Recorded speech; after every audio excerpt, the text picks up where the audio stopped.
just say a little bit about, kind of like a quick synopsis of what that is. Yeah. You know, actually, when I was just listening to your introduction song about leaving the past behind, I was thinking, well, in a way, that's what family constellation is about. But it's not so much about leaving it behind, but bringing it fully into life so that it can support us. And that's what the family constellation work does. So, on the simplest level, if someone has never seen it, it's an activity that happens in a group, and one person selects from the group members representatives for their family, and silently and focused places them in the open circle. And they sort of represent an intuitive picture of the family relationship of this person's life. And from that beginning, then we can see where there are disconnections and difficulties, in a sense where love has been broken or is not flowing. And so we establish new patterns for love to flow in this individual's family. You might say it's both a technique and a way of looking at your family. One of the things that I'm always amazed at is I teach family therapy, traditional family therapy at the university. And much of the focus of that is how the difficulties that we have had with our family and the disconnections. And when I bring in a segment on family constellations, something really changes in the room when we talk about the love and the flow of love within the family. And there is a sort of an undeniable power to that. And many of us are disconnected from it, from our heritage, from our ancestors, from our family, because it's not really valued as a source of strength in our lives. And that's really what it brings, this connection. So in that sense, I meant it's more than just a technique. It's kind of a recognition of where we come from and gaining strength from that lineage. That one of the biggest things that we find in the constellation work is to find the deeper truth of accepting where we come from. And accepting it brings us strength. And many of us have had many years or decades of trying to reform one parent or the other, or get them to see us, or get them to change this or that. And it's usually not very successful, those projects, Right. don't turn out too well. But finding it in our life to the basic truth is, this is what is. We can complain or do whatever we like about it. And it may have been awful, but still, or wonderful, it still is what it is. So that's really a very important concept. And it changes something in people's lives. It changed a lot in my life, coming to that, settling in with that. Those are some of the things that we find in constellations, is when children act as if they're parents, or parents act as if they're children. It doesn't work well. So when we try to reform our parents, it's out of our league. It's not the right order of love that functions on that level. Right. Bert Hellinger is the founder of this work. And so I started going to some of his workshops, and I met him, and we just formed a real close relationship. And eventually he's been to Santa Barbara a few times, and then he urged myself and my wife Joanna to start an institute here and to start to give trainings in it. So that's sort of the professional side. But the personal side, in one of my own first constellations, it became evident how I was very close to my father, and my brother was very close to my mother, and how there had been this sort of, between me and my mother, this cool distance this whole time that I couldn't really bridge. And just going through that constellation and seeing that, it opened something up with my mother and myself that has really brought so much sort of peace and ease to to me as well as to my relationship with her, but mostly to me. Right. You know, That's and great. she hasn't, I mean, we never talked about this or Right. anything like this, but it's just really made a world of difference. And that's kind of was the beginning of my being impressed by what this work can do. Sometimes we do constellations that we call blind or hidden constellations. In other words, where this woman had a health issue and she told us before what the health issue was. And so we selected 2 other people to be representatives for her and leave the room. She told us that she had asthma all her life. And so we designated one person as the asthma and the other person as herself. And we asked the 2 people to come back in the room. Now, they didn't know anything about anything, right? They hadn't heard any of this. Then we asked her to set them up, in other words, place them physically in the circle. And what happened is that the person representing the asthma, who was standing maybe 6 or 8 feet away from the representative of that woman. So there was her representative. She wasn't there. She was just watching. And the representative of the asthma. The representative of the asthma started moving towards her, the representative of this woman, put her hands around her and was kind of clombing onto her from the back. And the representative started coughing. And this continued for a while until we could help to separate the asthma and then have her face it and look at it. So the whole process went on from there. And after that, at least the last I heard from her, that was a couple of years ago, she hadn't had asthma again. That's wonderful. That's really incredible. Yeah. You know, that some information moved both of them and revealed something. And just her seeing that and connecting to it, that's the strange thing. That the client places these people, and then we just sit down and we wait. And we asked for no speaking, and we asked that if anyone wants to say anything or do anything, just to allow the movement to happen mindfully. So if you're a representative and you want to say, you get a thought or something you want to say, we just ask you to translate that into a movement. And the strange thing that does happen is that these representatives often get thoughts and feelings, regularly get thoughts and feelings that clearly are not their own. I was going to ask that. I mean, how would they know what the other person's family history is? You wouldn't. No. Like I remember and in some ways being a representative, I think is probably as important or more important than having your constellation done.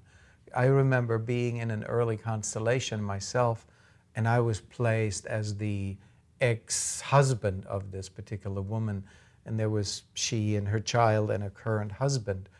And without any information, I was feeling such a draw to her. Like I was having these thoughts, you belong to me and I'm yours. And given my normal perception, I would never have thought that about this woman. I mean, she wasn't the type that I would have those kinds of feelings toward, but they were so strong. And then the woman, and I spoke them, and then the woman said that the problem in the relationship was that her former husband was not letting her go, that he was constantly after them, haunting her to come back, and which was exactly what I was feeling, even though it didn't make any sense to me. It is a very astonishing experience for many people, yes. I also want to bring up that you said there's a lot of literature on family constellations. And I happen to have a book, The Healing Power of the Past by Bertolt Ulsamer, that I think is a very good book, and people can check this out. This is in English. Okay, so did you want to start out with the DVD, or did you want to? Yeah, we could start out there.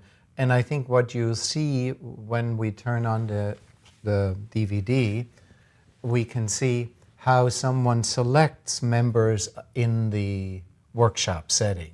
So Okay. we can go ahead and play that piece now. So James, we can roll it. There it is. So actually you see the woman in blue. She is now looking, she was talking about how there was a death in her family, how when her grandmother was 2 years old, her mother died. And that she has been feeling an influence all of her life in terms of the strength in her own life. So now she's just selecting individuals from the group and asking and designating them as mother, grandmother, and so on. And now she's going to step behind them one after another and physically place them in the room. Okay. So that's the first step of any family And that's constellation. what it looks like. That's what it looks like, and there are no real words, there's no story, and that's what also makes it very different from role-playing. No one is asked to role-play a particular person. They're just asked to stand in the place and notice what thoughts, feelings, and experiences they're having without trying to have or be anything in particular. Without forcing it. Or without even wanting anything Or in knowing particular. anything about the person's Often family they history. don't really know. But like in this case, they just know about the loss. So if we could go actually to the next clip, that then after the family members have been placed, so you can see here the woman on the left of the screen in brown. She is the grandmother whose mother died when this woman was 2 years old. And then the other woman in the background, she is the mother of the client who sits there in blue, the woman in blue sitting there. Now notice the movement of the woman in brown. This is nothing anyone is trying to do or talked about. She just once she stands in this position, she starts to get this feeling of movement. And that's really what we're watching. So you see, there's nothing, we're not doing anything. She's now I noticed the movement in the woman who died when her daughter was 2 years old. And so I asked the client to bring in an additional person, which would be the great-great-grandmother, which would be her mother.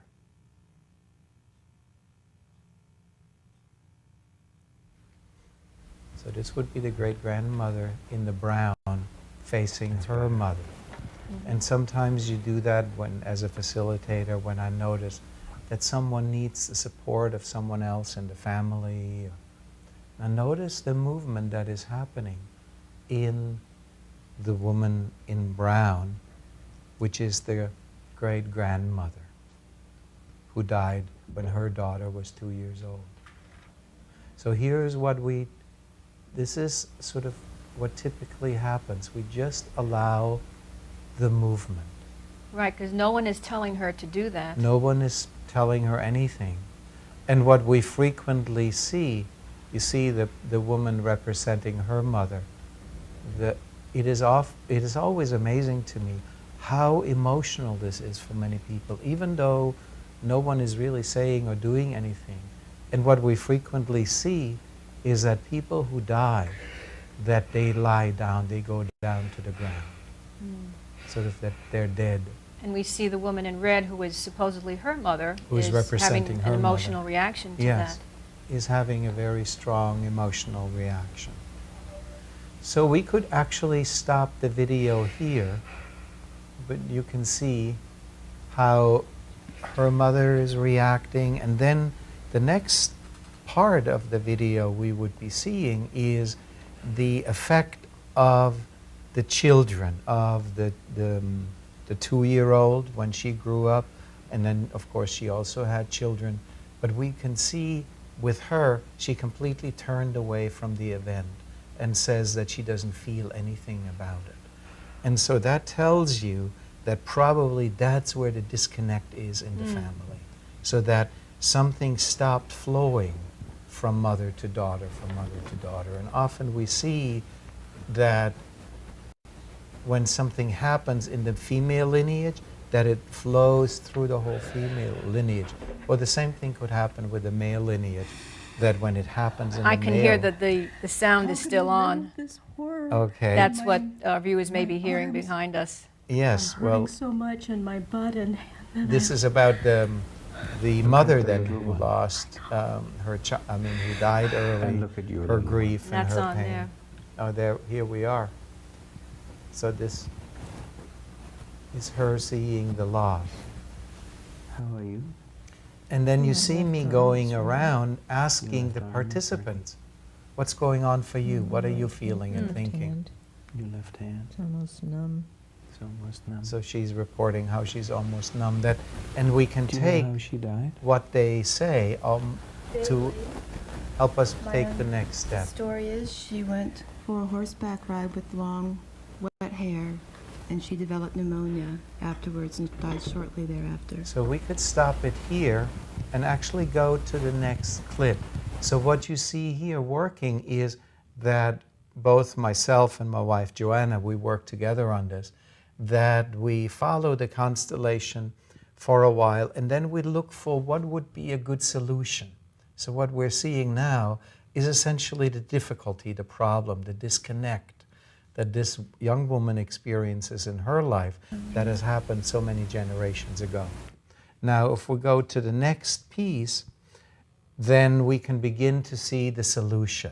So what we then try to do is we see, is a solution possible? Okay, here we are. And here we are. So this is my wife, Joanna, I missed you. talking, and here the client was just saying, I missed you. Her beginning to be reunited with the lineage Sorry you had of to the leave women. so early. Joanna, by the way, is in the black and white outfit.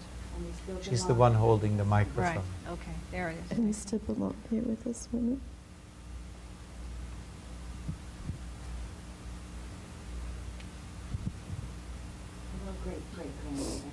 Hello, great-great-grandmother. So I'm it's sorry her you lost your baby. just seeing and connecting with that lineage of women. So sometimes what happens is just the recognition that that's where life came to me from. It's actually from these people. And to be seen in quite a literal way. Take any of these grandmothers or mothers away, this woman would not be. So just the recognition of that connectedness and the flow of that, and here is one of the first times when she actually connects with her own mother. Hi, Mom. I'm here.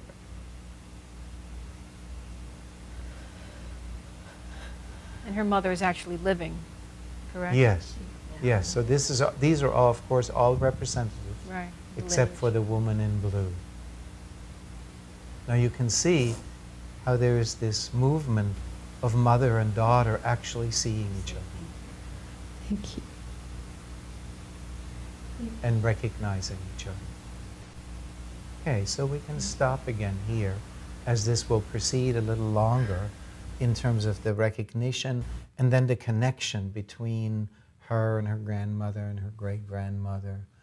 You know, and also recognizing that all of our mothers have actually risked their life in giving birth to us. Yes. Which is really a remarkable thing when you think about it. You know, even today, in today's world where that doesn't happen very often, it's still a reality that a woman can die giving birth. Yes. And whoever does that for us in our lives, that they actually risk their life for us. That's very powerful in and of itself. Yes, it is. Just realizing that, or putting a voice to that, is very powerful. And do you know, I also am connected with the Santa Barbara Graduate Institute, where we study and teach pre- and perinatal psychology, which is some of the very early psychology of life. And the embryologist who was recently teaching there told me that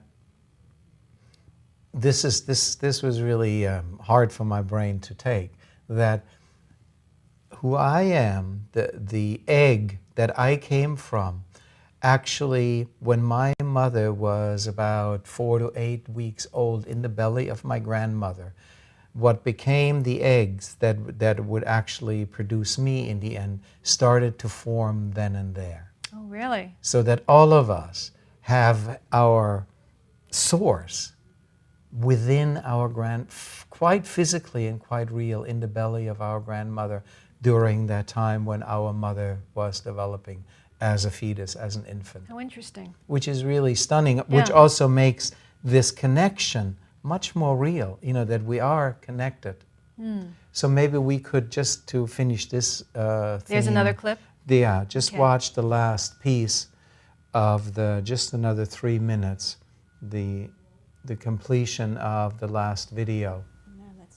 And just to bring it to an end.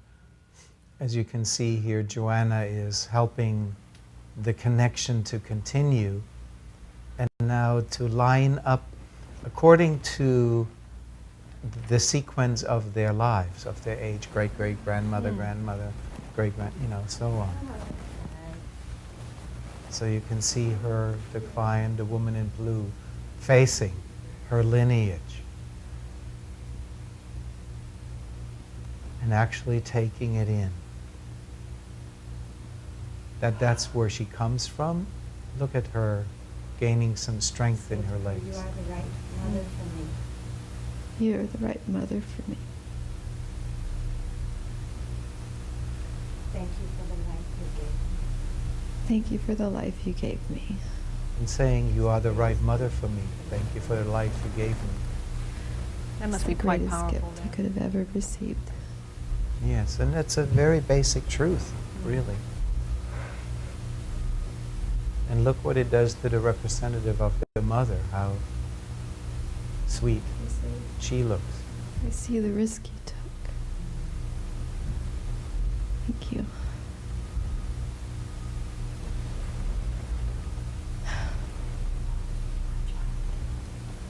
You'll always be my child. So the representative is allowed to speak. Yes. They don't have to be silent. No. It's whatever comes to them. Yes, at some point. Sometimes the facilitator, like Joanna asked a couple of times for something to be said, because we know what will move it along. Lean into it and feel all the love that's there for you. At the same time, lean into it, but stay up straight. So you feel this in your back as you move into your life in front of you. So you can have this behind you, backing you up as you look into your life ahead of you.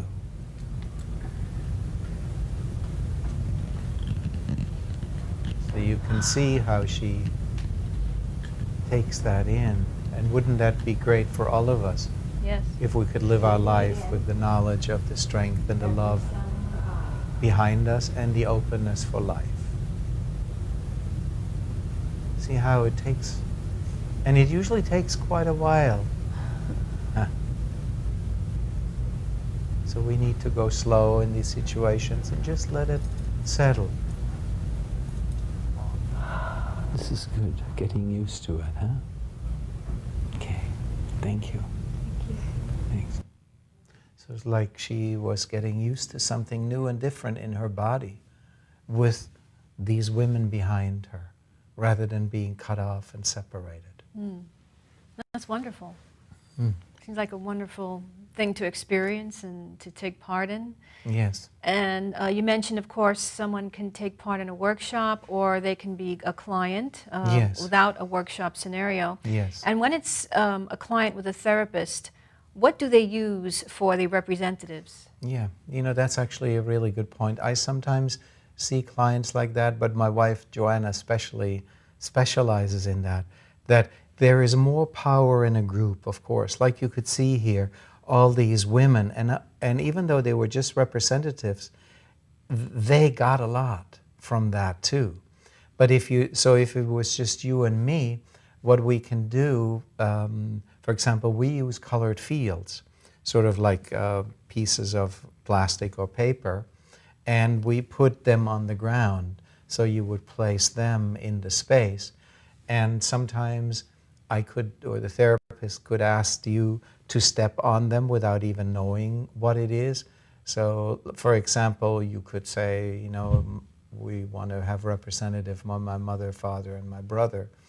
And we might say, you know, you might say the green field is for mother, the red for father, whatever. Or you could say that to me, and I would put stickers under all the same colored fields, and you place them without knowing who it is, and then you step on them one after another, and I take notes. And it's amazing. It is amazing what it's like then suddenly for you to stand in the shoes of someone you never really felt close to or liked, but suddenly speaking their reality often changed something, you know, and which is, again, is quite baffling how that should work. But that's one way of doing it with individual clients. And a person can also do it by themselves, also using different objects to represent the different people. Yes, they can. And see what comes out of that. Yes.